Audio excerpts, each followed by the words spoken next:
Good morning mga ka-journers, mga kapwa ko Pasigueño. Nandito po tayo ngayon sa temporary Pasig City Hall at flag raising ceremony. Unang Monday sa buwan ng Marso.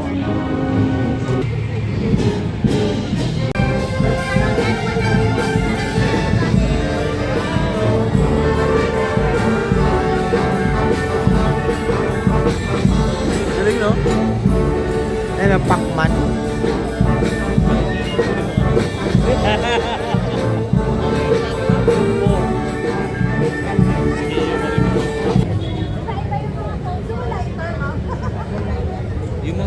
Aga ni Kunsi, oh.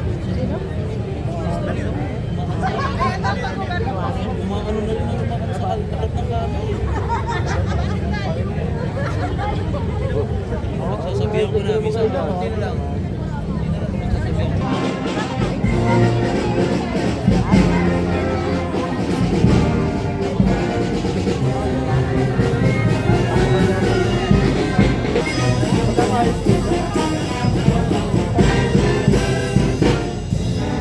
Magiging integrated school.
Boss Birdie!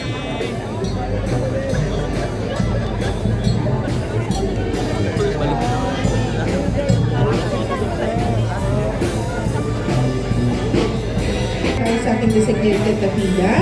At lahat po ng nasa likod ay inaanyayahan namin pumunta sa inyong harapan. Maraming salamat.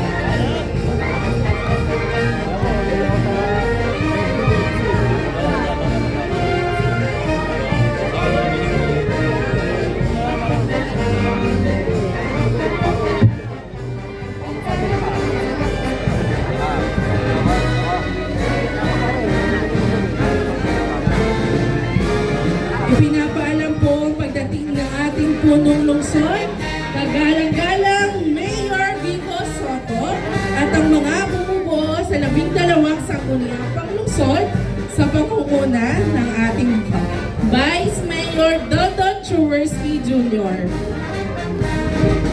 Magandang umaga po sa inyong lahat, mga kapwa ko kawani at mga pinuno ng iba't ibang tanggapan.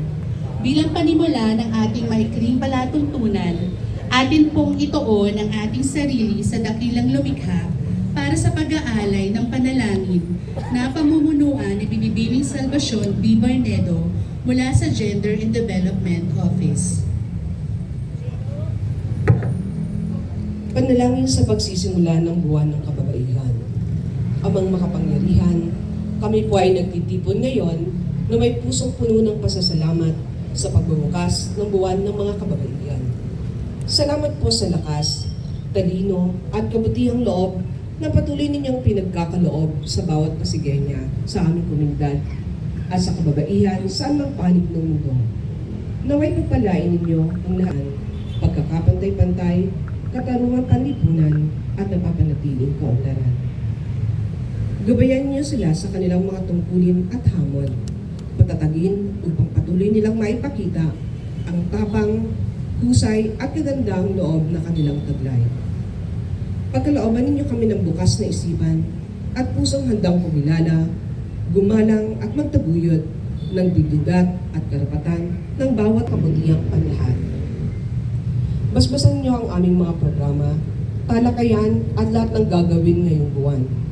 Naway magsilbi itong instrumento ng pagbabago, inspirasyon at pag-asa para sa lahat, para sa bayan. Ito ang aming panalangin sa pangalan. Naming humarap po tayo sa ating watawat ng Pilipinas. Ilagay natin ang ating kanang kamay sa kaliwang dibdib at awitin natin ng buong dangal ang lupang hinirang sa saliw ng musika ng Pasig City Symphonic Band. Mga kababayan, ang pambansang awit ng Pilipinas.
Manatili po tayong nakaharap sa ating bandila para sa panunumpa ng katapatan sa watawat ng Pilipinas na pangungunahan ni Binibini Mirena Santo Domingo mula sa Management Information System Office.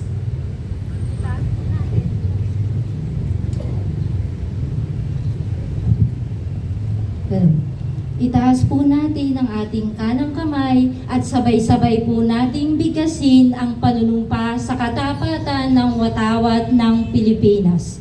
Ako ay Pilipino, buong katapatang nanunumpa sa watawat ng Pilipinas at sa bansang kanyang sinasagisag na may dangal, katarungan at kalayaan na ipinakikilos ng sambayan ng makadiyos, makatao, makakalikasan at makabansa.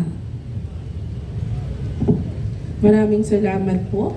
Ngayon po ay ginugunita natin ang mga sumusunod.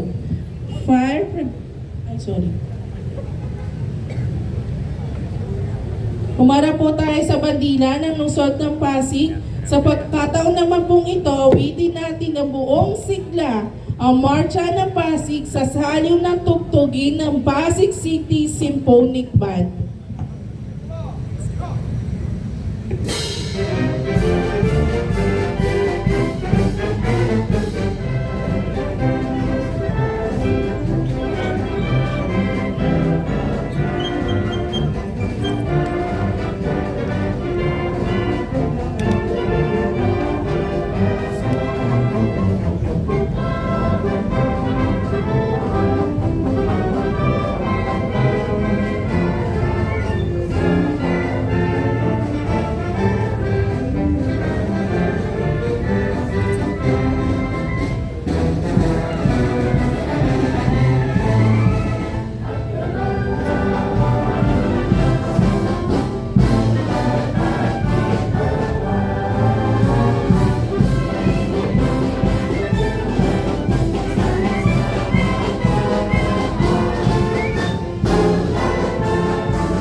Bibining Michelle Roman mula sa Pasig City Education Department.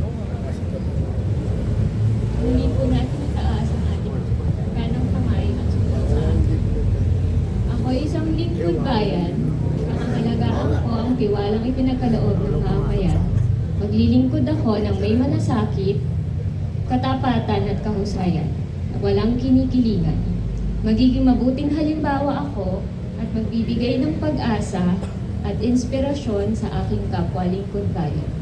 Lilinangin ko ang aking sariling kakayahan upang sa panahon ay mapaglingkuran ko ng buong kahusayan ng sambayanan. Hindi ako makikibahagi sa mga katiwalian ng pamahalaan. Pipigilan at sisiwalat ko ito sa pamamagitan ng tama at angkop na pamamaraan. Isasabuhay ko ang isang lingkod bayang makadiyos, makatao, makakalikasan at makabansa.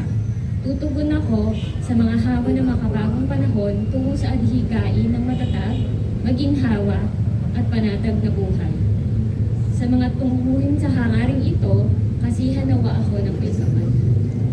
Maraming salamat po. Muli, ngayon po ay ating ginugunita ang mga sumusunod.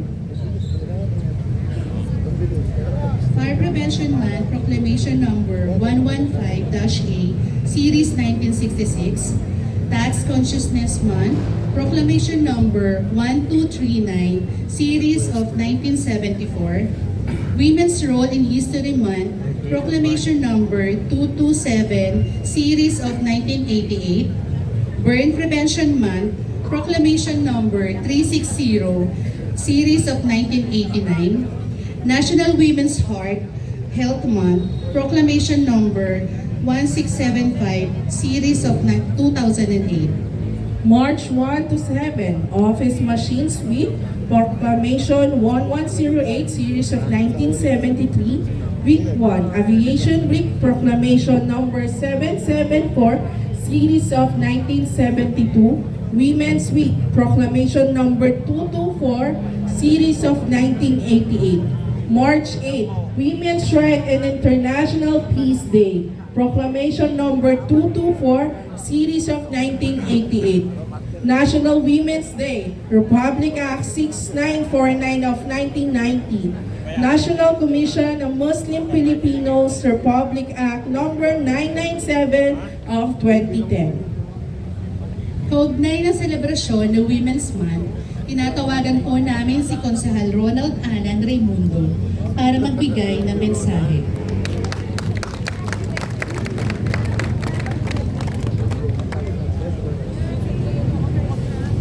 Magandang umaga sa ating lahat, Mayor Vico, Vice Mayor Dodot, sa Gudang Panlusod at sa ibang kawani ng gobyerno.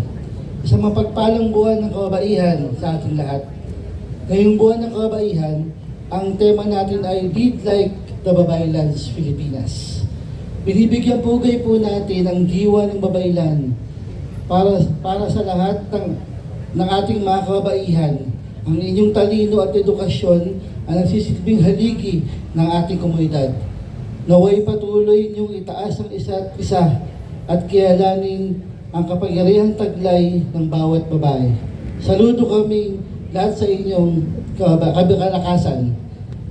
Kaya nyo dahil kayo ang lakas ng bayan. Maraming salamat po.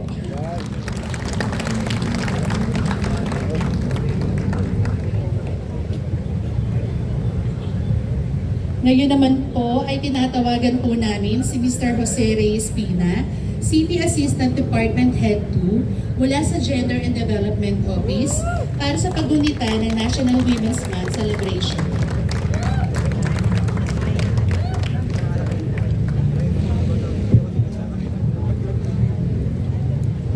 Sa ating pong minamahal na punong lungsod, Mayor Vico Soto. Sa ating pangalawang punong lungsod, Vice Mayor Dodot Jaworski, kasama ang miyembro ng Sangguniang Panlungsod. Isang magandang umaga, mga kapwa ko alagad ng komunidad, at Happy National Women's Month sa lahat ng Pasiganya saan mang sulok ng mundo.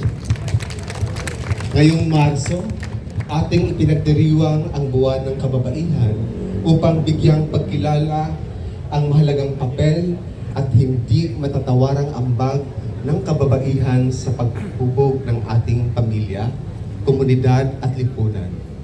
Ito ay panahon ng pagdiriwang ng kanilang lakas, talino, tapang at malasakit. Naway magsilbi ang buwang ito hindi lamang bilang pag-alala sa mga tagumpay na ating nakamit, kundi bilang panawagan na higit pang palakasin ng bawat babae. Sapagkat kapag ang kababaihan ay umuunlad, ang buong komunidad ay umaangat.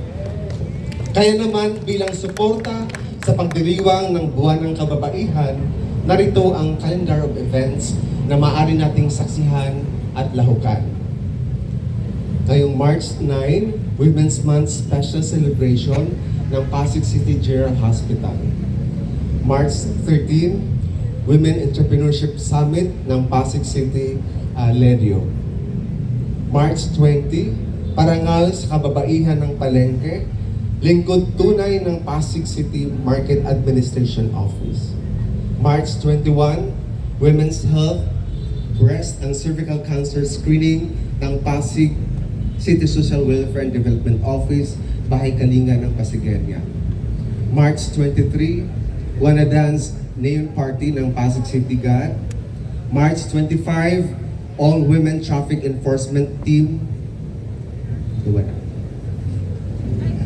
ng Pasig City TPMO. March 27, Women's Health Forum ng Pasig City GAD. March 30, Women ating lahat. Maraming salamat, Mr. Reyes Pina from Gender and Development Office. From Veterinary Services Department, pursuant to Executive Order Number 84 signed in 1999, declaring the month of March as Rabies Awareness Month, the City Veterinary Services Department joins the nation in intensifying efforts to eliminate rabies through vaccination, education, and responsible pet ownership. This year theme is Alagang Bakunado, Pasigueño ang Panalo. Rabies is 100% preventable, yet 100% fatal. Once symptoms appear, we therefore remind all the pet owners to ensure that their dogs and cats are vaccinated against rabies annually, properly confined, and that immediate watching of wounds and prompt medical consultation are done after any bite or scratch. In line with this observance, Pasig City will conduct the following activities. March 6, Rabies Awareness Month Kick-Off Celebration featuring free anti-rabies vaccination and RFID microchip implantation at May Bunga Rainforest Park. March 11, nationwide simultaneous anti-rabies vaccination drive. We encourage all Pasigueños pet means a protected family and a safer community. Maraming salamat po. Maraming salamat po sa mga departamento at tanggapan na nanguna sa maikling programang ito mula sa Institutional Sector, Gender and Development Office. Ako po ang inyong likod, Mikey Rivera Tangco. Maraming salamat din po mula sa Pasig City Symphonic Band at Cultural Affairs and Tourism Office. Ako naman po si Maricel De Leon mula sa Gender and Development Office. Kami ang naging guro sa palatuntunan ngayong umaga. Maraming salamat po. Sa pagkakataon pong ito, pakinggan natin ang mensahe ng ating punong lungsod. Mga kasama, palakpakan natin Mayor Vico Soto. Maraming salamat po. Magandang umaga sa ating lahat, sa ating Sangguniang Panlungsod, sa pangunguna ni Vice Mayor Dodo Jaworski, sa ating mga host ngayong flag raising ceremony, siyempre sa ating GAD office, sa pangunguna ni Sir Ray Espina. Yabang ni Sir Ray, bago yung iPad. Sa lahat po ng ating mga kasama, mula sa nasyonal at lokal na pamahalaan, muli po ang ating pagbate, isang maligayang buwan ng kababaihan. Sabi na po siguro lahat kanina, pati ni Councilor Boy, salamat po sa inyong mensahe, Consi. At gaya ng sinabi ni Sir Ray, pag umaangat ang kababaihan, ano na nga yung sabi mo kanina?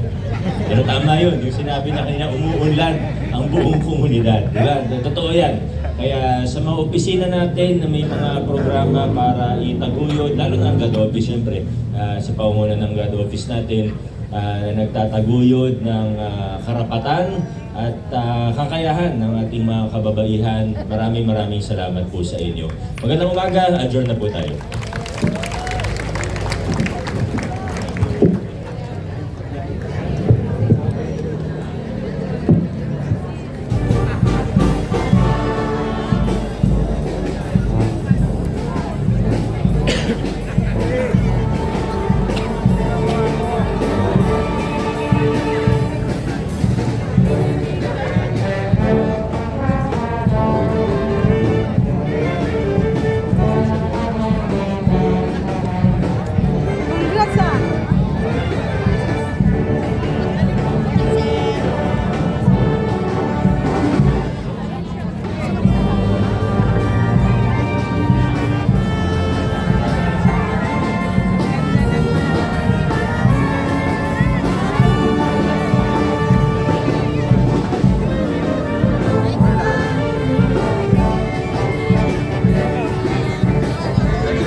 hanggang dito na lang po muna ang ating vlogs. Maraming salamat po sa panonood at para po sa bago pa lang sa aking channel. Welcome po ang lahat. Please like and share, comment down below and please subscribe. Ingat po ang lahat. Bye!